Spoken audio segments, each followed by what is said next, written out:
Okay, so the next new Spotlight Cash card coming to Marvel Snap will be Scarlet Spider. Now, he is actually joined alongside Scar and White Widow. So if you don't have Scar or White Widow, which both are kind of staples in their own collective archetype. Scar is usually a staple in like big, giant, high attack power monsters, and then White Widow is a staple in the whole junk archetype type thing. But anyway, let's actually get on to Scarlet Spider's ability, shall we? And his ability reads activate, add an exact clone of this to another location. Okay, so it seems pretty straightforward, but cards have performed a little bit different than they read thanks to activate, because we still don't necessarily understand the full scope of activate. Either that or the game doesn't understand the full scope of activate. One of the two. But anyway, let's assume that this card works straightforward how we think it does, okay? And how we think it works is that it creates an exact clone of itself, meaning its attack, its everything. So if you play this and power it up with other cards, like say you play it and make it into a full 9, it presumably will create a 4/9, itself at another location. Now, I'm not sure how this works with something such as Symbiote Spider-Man, which in theory, this is the same card, but not the same card. It's complicated. I guess you could also put the Hulkbuster on it, technically, I guess, and then just add the clone to another location. It's an activate, so presumably you could do all this on the final turn and then activate it. And in theory, Cosmo couldn't even stop you. So you could somehow try to beef this up to like a 10 power or 12 power or however much power you can beef it up to. I'll be honest, I'm not really sure how much power you can. Oh, you could actually.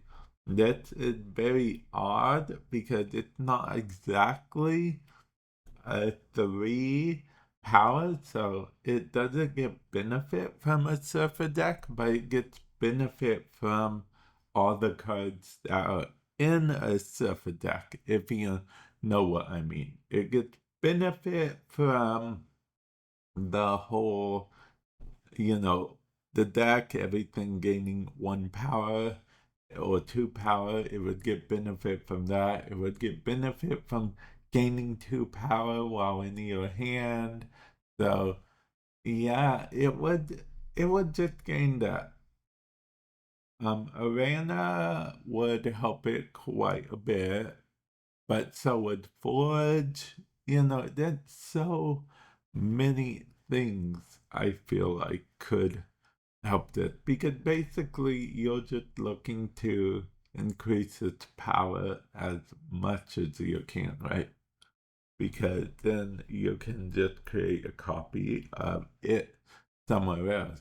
I mean, even creating a copy of a 5 somewhere else is like half Doctor Doom within its own right? So, say you get it down and it's only a 4/5. You still get a 4/5 in another location. So essentially, it will always be a 4/10 power, essentially.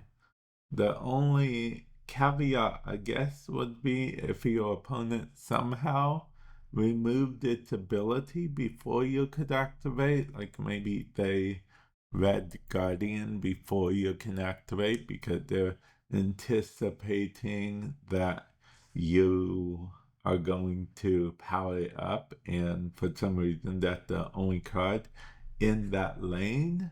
I guess I could see that happening, and that would take precedent. But also, I'm not sure the order of operation. Technically, activate doesn't activate before move stuff. So, if you don't have priority and your opponent does destroy this with like a Shang-Chi, so yeah, but I feel like most people would wait until turn 6 to, power it up or whatever, then activate it. So yeah, I honestly have pretty high hopes for this card.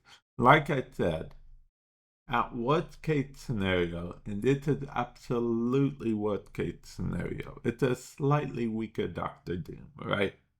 Because you're getting a 5 in one location when you play it, and then you're making an exact clone of it. So you're getting a 5 in another location. So at worst, you're getting a 5 in one location, 5 in another location.